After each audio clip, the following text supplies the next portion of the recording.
Mä oon Partasen Mirva ja mä oon käyttänyt semmosen vajaa 3 vuotta Fitlinein tuotteita ja oon tykännyt tosi paljon niistä tuotteista. Aloin käyttämään tuotteita omaan terveyteen ja terveyden on todellakin saanut tällä hetkellä jo ajat sitten takaisin.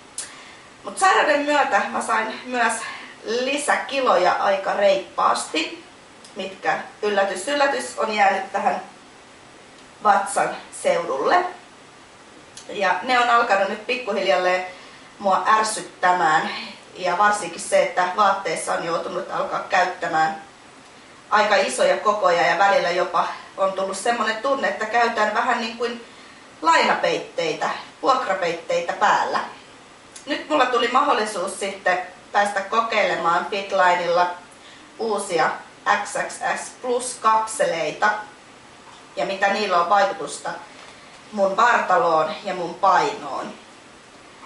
17. päivä tammikuuta mä sain kokeiltavaksi nämä uudet XXS-kapselit ja silloin mun lähtöpaino oli 75 kiloa. Ja katsotaan mitä se on sitten muutamien viikkojen päästä, mutta hyvillä mielin lähdetään eteenpäin.